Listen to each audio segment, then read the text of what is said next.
depois do encerramento dos Jogos Olímpicos de Londres, a vida dos atletas brasileiros continua a mesma. Não melhorou, pois não acompanhou o volume de cobranças que eles certamente vão receber em 2016 no Rio de Janeiro. No início de abril, Arthur Zanetti deixou claro aqui nos Segredos do Esporte que depois da medalha de ouro, tudo continuava na mesma. Você é medalhista olímpico para quê?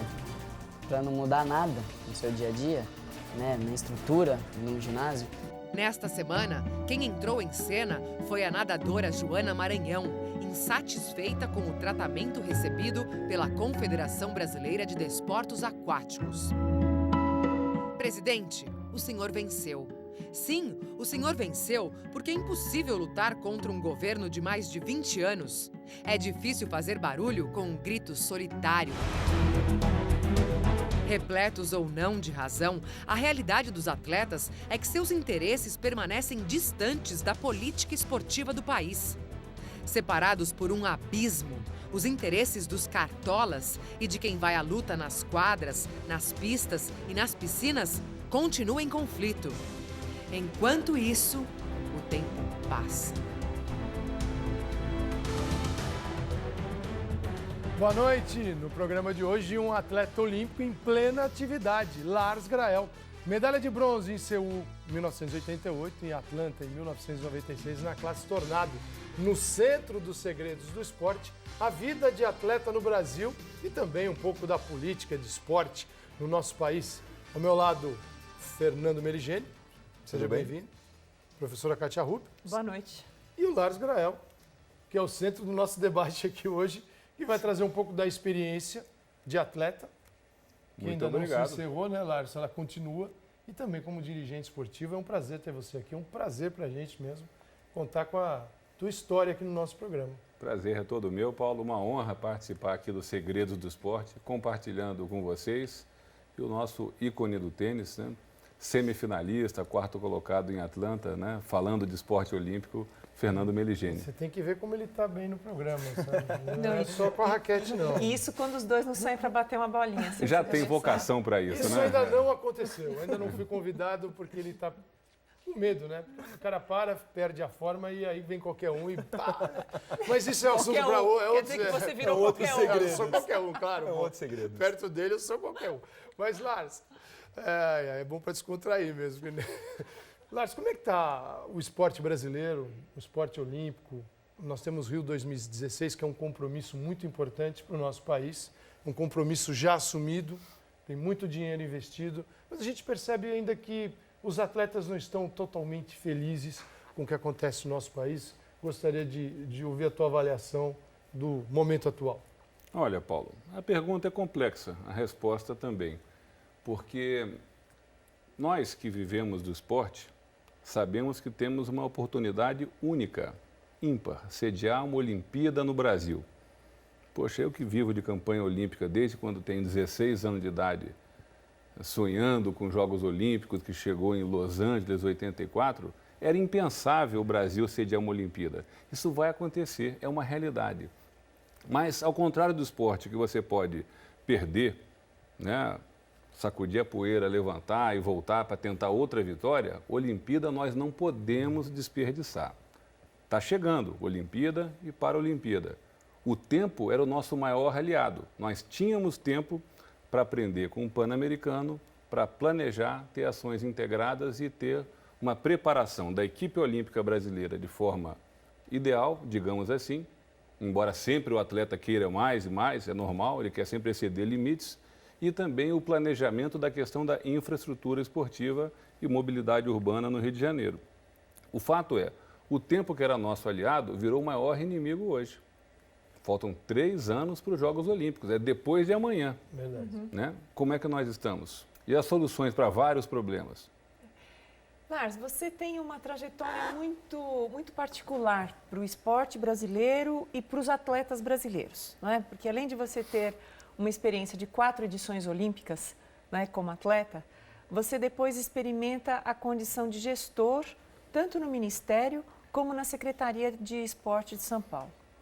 Quer dizer, a gente ouve muito, né, uma cobrança da sociedade para usar essa imagem que você constrói como um atleta vitorioso depois na gestão do esporte. Você teve dos dois lados, né? O que você vê como atleta, o que você vê como gestor e aonde está o nó dessa transferência do conhecimento e da experiência do atleta para depois fazer a gestão bem feita do esporte? Olha, Kátia, eu prefiro ser um otimista. Eu acho que o Brasil está evoluindo. Se nós observarmos assim, vamos olhar para o passado recente. O Brasil teve 8 medalhas nos Jogos Olímpicos de Los Angeles. Ali tinha o boicote dos países da cortina de ferro. 5 medalhas em Seul. Caiu para 3 em Barcelona. Houve uma mudança. O Brasil saltou para 15 medalhas em Atlanta, 13 em Sydney, 10 em Atenas, mais várias de ouro, né? E aí foi mais reluzente o nosso desempenho lá. Depois 15 medalhas em Pequim, 17 medalhas em Londres. Ou seja, o Brasil subiu de um patamar de relevância. O esporte no Brasil, em termos de gestão, o volume investido hoje é muito maior. O esporte antigamente era uma fração do Ministério da Educação. Virou depois a autarquia, a Secretaria Nacional, um ministério híbrido de esporte e turismo. Hoje tem um ministério próprio. As verbas se multiplicaram. Criou-se Bolsa Atleta. Hoje temos lei de incentivo do esporte federal e alguns estados também possuem leis estaduais. Que houve um incremento de relevância, não resta a menor dúvida. O que falta hoje? Realmente, planejamento, integração dos níveis de governo, sobretudo, a gente ouvir, apoiar aqueles que formam atletas, os clubes, né?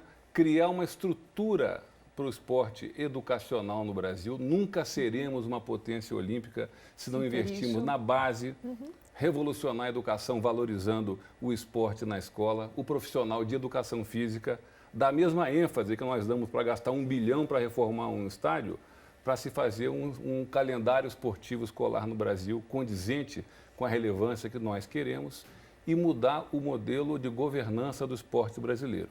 O nosso modelo é feudal, é antigo, desgastado, de capitanias hereditárias, aonde o atleta, que é o protagonista do esporte, não tem voz, não tem voto. É um subproduto disso. É um subproduto. Né? E que quando a gente se fala em legado, eu entendo que o maior legado que os Jogos Olímpicos podem deixar para a sociedade é o atleta, que é o protagonista do espetáculo, porque sem atleta não tem espetáculo. O atleta e os valores. Sim.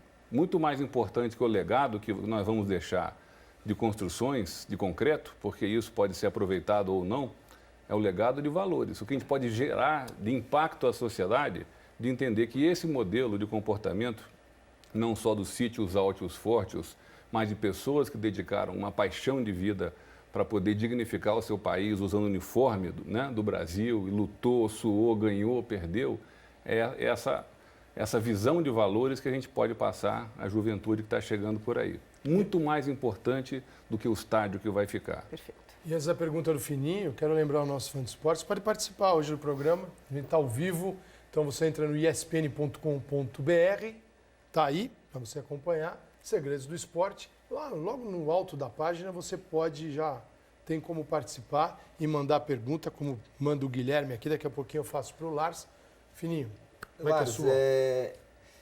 Como atleta, a gente vem recebendo a gente escuta, eu tenho um pouco a ver com o que a Kátia perguntou, sempre eu escuto, por que vocês não se metem mais na política? Principalmente os grandes nomes do nosso esporte, por que vocês não tentam, dentro das federações, dentro do ministério, dentro das secretarias? Eu acho que os atletas têm que participar mais. Você foi uma pessoa que esteve muito presente nisso.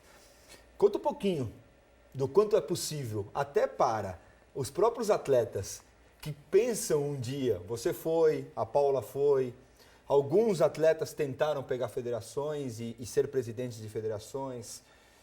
Qual é a dificuldade? Dá para trabalhar? Dá para fazer diferença, como as pessoas que estão em casa acham que a gente pode fazer diferença?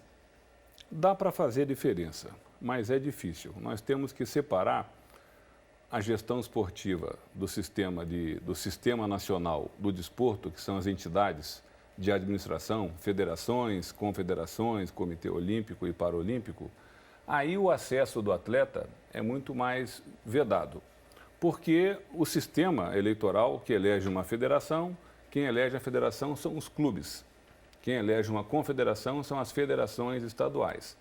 Prevalece o clientelismo. Federações têm voto igual. Um estado que tem 15 atletas federados ativos tem o mesmo voto de um estado que tem 15 mil. Então, o que acontece? O atleta, enquanto ele está praticando o esporte, ele tem uma voz ativa, né? Ele quer participar, ele quer sugerir, ele quer criticar, ele quer construir alguma coisa. Mas, na verdade, ele não tem o menor poder de mudar a situação. O máximo que ele vai reclamar é influenciar o clube dele, que vai eleger a federação, que vai eleger a confederação, que vai eleger o comitê.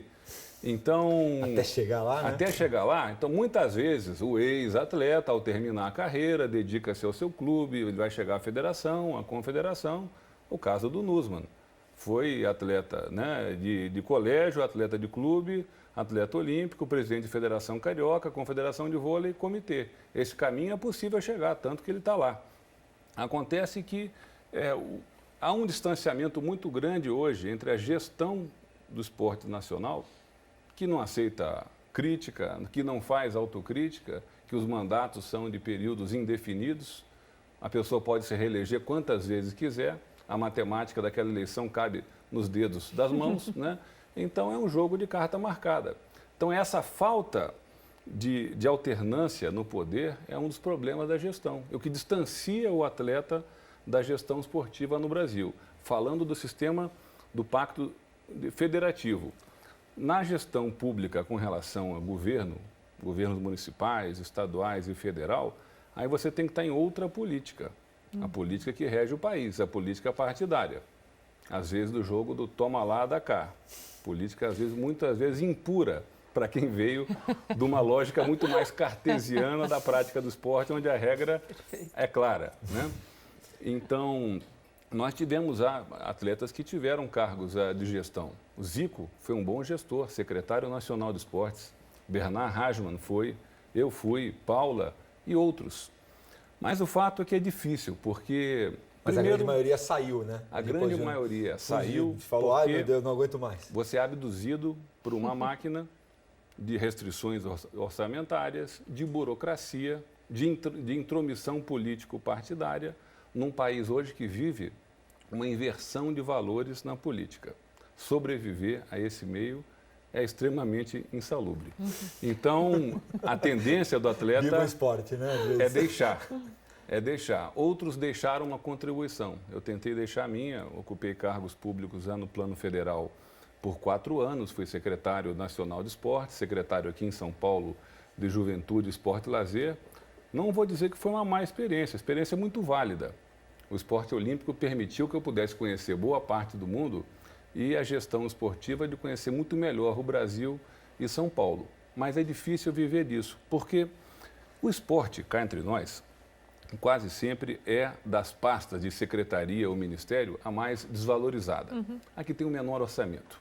Então, quando um governador, quando um presidente, ele vai nomear o seu ministério, então ele tem aquela divisão de poderes conforme a parcela que os partidos representam no poder legislativo e faz aquela divisão. Aí sobra o esportezinho ali, patinho feio, moeda de troca. Aquele partido insatisfeito, vou votar contra, né? E então, assim, então toma o esporte aí. Como ele já vem numa negociação política, há uma tendência de ser o espaço preenchido por um político, que não tem nada a ver com o esporte.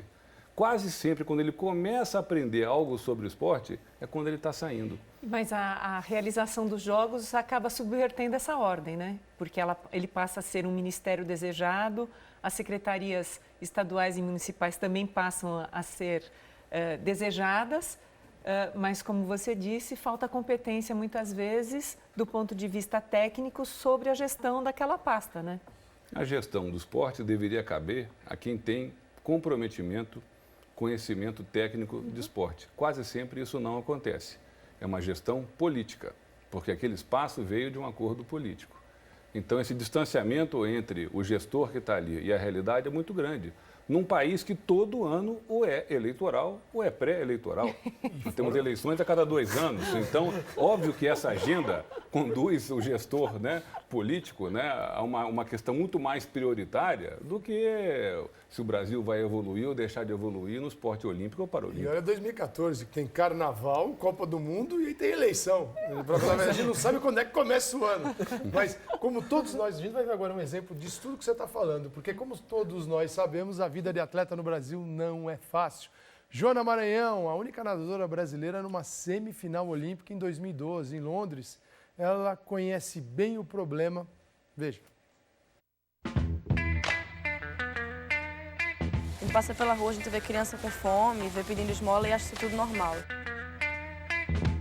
Eu nunca fui o melhor aluno da classe. Aí aparece uma que baixa um tempo assim, de 3 meses, uma coisa absurda, essa pessoa não é testada. Eles testam sempre as mesmas pessoas e nunca pegam. Declarações fortes, sinceras. Joana Maranhão sempre foi assim. Eu sempre fui fiel a essa minha essência intempestiva, explosiva, maluca de ser. Na mais recente polêmica, o alvo foi a Confederação Brasileira de Desportos Aquáticos. Joana falou da falta de apoio, do atraso no recebimento do Bolsa Atleta. Falou, depois prometeu ficar em silêncio. Não quer mais tocar no assunto. Jura que as declarações polêmicas são águas passadas. Eu tenho a minha consciência tranquila de que tudo que eu pude fazer pela natação dentro e fora da piscina, eu fiz. E hoje eu estou passando a bola para quem é responsável por isso. A nova Joana Maranhão prefere viver o momento. Planejamento no máximo de 1 ano. Eu hoje planejo uma temporada por vez. Nesse ano eu estou pensando no Campeonato Mundial, que eu estou classificada. Quando passar o Campeonato Mundial, pensar nas Copas do Mundo, que vão ter no segundo semestre. Eu acho que 2016 está logo aí, mas se eu não plantar agora, eu não vou conseguir um grande resultado lá. Depois de 4 anos no Flamengo, a nadadora voltou à cidade natal. Em Recife, reencontrou a paz e o treinador que sabe tudo sobre ela. Eu tenho muita sorte de ter um cara como Nikita, que mesmo nesse período que eu não estava treinando com ele, sempre esteve presente na minha carreira e na minha vida. É um cara que me conhece desde os meus 12 anos de idade, então me conhece muito bem como atleta e como pessoa. Então ele falou assim, vamos construir de novo, vamos fazer de novo, vamos fazer diferente. E é o que a gente está fazendo e está dando super certo, né? Assim, esses 5 meses de trabalho já deu os melhores resultados com ele. No Flamengo, ficou alguma mágoa? De forma alguma. Mesmo porque o encerramento da equipe de natação já era previsto.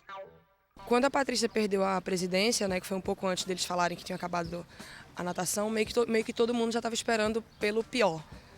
O que assim dizer. Eu já disse isso várias vezes, que eu não tenho nada para falar do Flamengo. Eu fui recebida lá de braços abertos, o que eles puderam fazer por mim, eles sempre fizeram.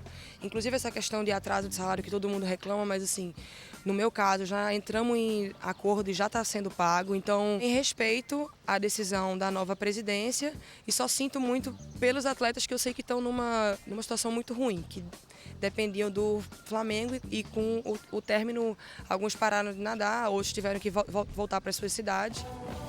Problema típico enfrentado por muitos atletas brasileiros, por isso ela não tem dúvida. Se a coisa fosse mais organizada para todo mundo, a natação de uma forma geral poderia estar numa situação melhor. Situação melhor que refletiria na vida e no bolso dos atletas. Joana Maranhão já participou de 3 Olimpíadas. Em Atenas, 2004, terminou em 5º lugar nos 400 metros medley. Melhor colocação obtida até hoje por uma nadadora brasileira. Suficiente para garantir uma aposentadoria tranquila? Não, porque na última temporada, assim, os 2 últimos anos do ciclo olímpico de Londres, eu tive que investir muito do próprio bolso em toda a minha preparação. Então hoje eu não tenho nada, assim, eu não posso dizer que eu passo fome, eu não posso dizer que eu estou passando necessidade. Mas dizer que eu consegui fazer um pé de meia para essa transição, não. Eu não tenho ambição de ser rica, eu acho até que ser rico é um problema, eu só quero viver bem, eu quero viver tranquila. Esses são os meus planos para quando eu parar de nadar. Já pensando no futuro, está concluindo o curso de Educação Física. Faz mágica para conciliar os estudos com a pesada carga de treinamento. Agora a gente voltou a fazer 3 dobras por semana, segunda, quarta e sexta treino de manhã e de tarde, terça, quinta e sábado somente um treino. Na segunda, quarta e sexta a gente complementa os 2 treinos com um treino de corrida e na terça, na quinta e no sábado, além do treinamento na água, a gente faz um treinamento de funcional junto com musculação. Treinamento duro, mas ela está acostumada, começou a frequentar as piscinas com 3 anos de idade. Hoje, aos 26, é a nadadora mais experiente da atual seleção brasileira. Quem diria? Agora mudou, né? Agora as meninas que conversam comigo, eu estou sempre procurando dar uma palavra de incentivo, uma palavra de força, que eu acho que é isso que, quando a gente vai parando ou quando a gente vai passando por uma outra fase, é isso que passa, né? É isso que fica. Fica também a esperança de que a realização das Olimpíadas em 2016, no Rio de Janeiro, sirva para melhorar o esporte brasileiro. Eu espero que seja uma coisa benéfica, eu espero que não só a nível olímpico, mas também na questão de projetos sociais, já que vamos ter grandes estruturas. Eu espero que isso seja feito. Se vai ser feito, eu não sei e não estou vendo. Eu, como brasileira, eu ainda tenho esperança de que esses eventos esportivos que estão sendo trazidos para cá tenham um legado positivo. E vou procurar me apegar a esse fio de esperança, dando o meu recado na água e esperando que as coisas aconteçam. Só resta esperar e nadar daqui pra frente, sempre em silêncio. O meu silêncio é a melhor resposta, assim. Só eu sei o que passa aqui dentro e a paixão que eu tenho pela natação e tudo que eu fiz e tudo que eu tentei fazer. Eu acho que já deu, acho que chega um momento da nossa vida que a gente tem que priorizar um pouco a paz mental e física, e é isso que eu tô procurando fazer.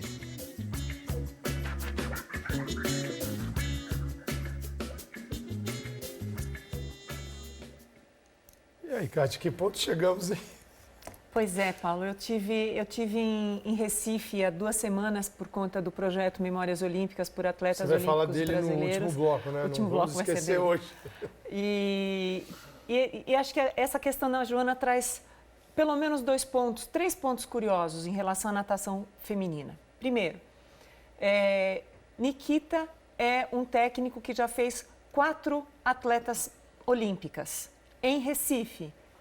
Por que o Nikita está fora da estrutura da natação brasileira, sendo que todo mundo fala que a natação brasileira feminina é o cocô do cavalo do bandido dos esportes aquáticos de uma forma geral? Primeira questão para discutir é essa. Quando você fala em Recife, é fora Porque da grande estrutura, do eixo. Está fora né? do eixo, É porque a mais gente difícil. sabe que o processo migratório dos atletas olímpicos brasileiros é cruel.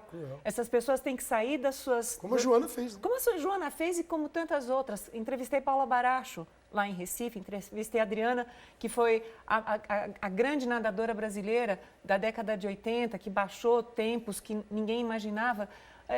Por que esse homem está fora da estrutura da natação brasileira? Não é? Veja, cadê a Bolsa Pódio da Joana Maranhão? A Joana conseguiu grandes coisas para a natação brasileira. Foi o 5º lugar em Atenas. Ela, junto com as outras 3 meninas do revezamento 4x200, chegaram à final olímpica em 2004. E isso não trouxe a elas nada, absolutamente nada, enquanto a natação masculina tudo era dado. Não que a natação masculina não mereça, mas há uma desigualdade no trato que quando você começa a ouvir o relato dessas meninas, você consegue entender por que elas vão se desmobilizando, por que é que chega em 2012, por exemplo, e o Brasil não tem uma equipe de revezamento para os Jogos Olímpicos, não é? Então, falando novamente em gestão, é preciso dar voz aos atletas, não é, Lars? Para que se entenda efetivamente a realidade do esporte brasileiro. Voz para o atleta. Pós-atleta. Lars, você Deram muita voz para você? Bastante, bastante. No tênis estão dando bastante para mim. Então? Bastante. Em casa, com a Carol, com meu filho, com meu pai. Tenho bastante voz em casa. Eles querem dar umas raquetadas em O vocês. que eu mais sinto é isso. Quanto melhor, mais relevância você tem no esporte brasileiro e mais você sabe falar, mais longe, por favor, você esteja da gente. Você não se torna um cara essa muito é a minha interessante. leitura do esporte Você brasileiro. vira um conspirador. Você Persona não grata. Você não Ingrato. ajuda em nada. Eu escutei, inclusive, que eu atrapalhava o tênis. Então, mas tudo bem.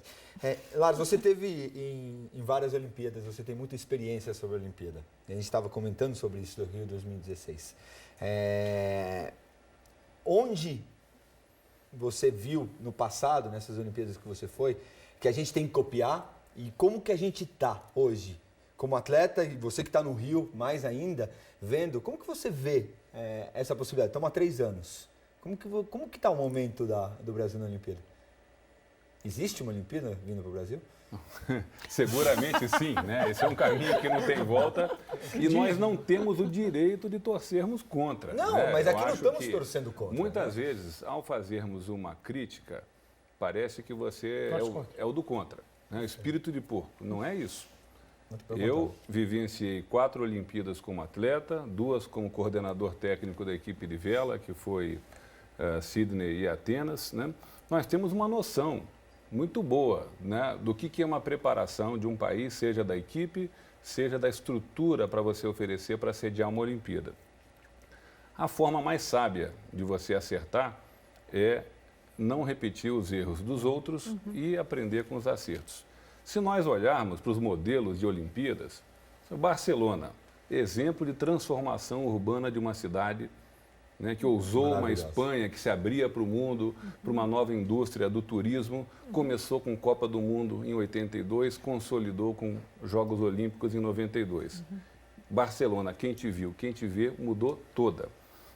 Olimpíadas como Sydney, né, de forma sustentável, planejada, com toda uma agenda verde, uma agenda ambiental inclusa, com todas as instalações esportivas já previstas o uso do que aconteceria depois. O day after, o dia depois, né? Tudo previsto. Um outro ensinamento, a Austrália subiu de patamar na relevância do esporte internacional. A China buscava a liderança no quadro de medalhas, conseguiu, deixou um parque esportivo enorme. Não é muito modelo porque o volume investido é incomparável com qualquer outro país. Os americanos, a Olimpíada deles é diferente. É um circo que você monta e desmonta. Não onera o governo, não onera o contribuinte, é uma coisa empresarial, tem que dar lucro ou prejuízo para quem organizar a Olimpíada, o legado que fica é de valores, não de estrutura. Agora, a gente pode também aprender com os erros. Vamos olhar para Atenas? Traga a Olimpíada para cá que vai ser a solução dos nossos problemas. Aliás, né, os Jogos Olímpicos começou na Grécia Antiga, o Jogo Olímpico da Era Moderna também em Atenas, chegou a Olimpíada lá, obras paralisadas por problema de superfaturamento, obras inacabadas, né? Obras que paralisaram por questões de patrimônio histórico, de meio ambiente. A Olimpíada começou... Explica um pouco da crise atual. A Olimpíada começou, muitas instalações não estavam prontas, nem ficaram, né, nas coxas, de qualquer jeito, improvisando, umas só ficaram prontas na parte da Olimpíada. Alguma semelhança? A rede hoteleira não foi terminada, colocaram navios para receber turista. O trânsito não comportava a família olímpica lá, pediram para o povo de Atenas deixar Atenas. Tá falando do Brasil? Com licença, vamos sair daqui porque tem que, né, não pode gerar o caos. E dizem que hoje cerca de 10% do montante da dívida da Grécia é oriundo do evento Jogos Olímpicos. A Olimpíada terminou, pouquíssimos eventos voltaram para a Grécia. Aquelas instalações esportivas que nós já vimos aí em transmissões viraram elefantes brancos abandonados. Matagal tomando conta, aquilo tudo destruído. Então, a gente pode aprender com Atenas também. É uma ótima lição. O rumo hoje, nosso parece, está para lá. Está mais voltado para Atenas do que para... Está em tempo da gente guinar esse navio? Lógico que está. Tomara, né? Tomara. Então, eu acho que precisa, sim, tem que torcer a favor, cada um da sua forma, contribuindo numa crítica construtiva, mas tem que ter união dos níveis. Comitê Organizador, Rio 2016, Autoridade Olímpica Municipal do Rio de Janeiro, Prefeitura, Governo do Estado, Autoridade Olímpica Federal, Ministério do Esporte, trabalhar junto, trabalhar duro para fazer a coisa dar certo. Falando em iatismo... Da volta é sua. O iatismo é seu e do Lars. O próximo evento é teu. Primeira parada nos Segredos do Esporte. Já voltamos com o Fininho fazendo uma pergunta. De volta com os Segredos do Esporte, hoje com Lars Grael e os Jogos Olímpicos O Fininho vai perguntar daqui a pouquinho, antes vou dar voz, ou letras, palavras para o nosso mural, tá legal. Vamos ver aqui onde é que está. O que eu queria ver, o José Vincoleto está participando bastante. Ele fala assim que a gente não aprendeu nada com o PAN, não aprendeu muita coisa, a questão até do legado, né? É um vexame. O Tiago diz que é contra a realização dos Jogos, dos Jogos Olímpicos e da Copa também no Brasil. O Douglas fala da preparação, ele fala também do surgimento de profissionais, não só da questão física das obras, mas também da preparação de profissionais. Profissionais que vão trabalhar com esporte, preparadores. Você vê no Brasil os profissionais que lidam com esporte assim, preparados. Nós estamos formando gente para lidar, né, para treinar, treinadores, vamos dizer assim, Laros, ou também é uma questão de melhorar? Há um esforço do Comitê Olímpico Brasileiro nesse sentido, profissionais extremamente capazes trabalhando.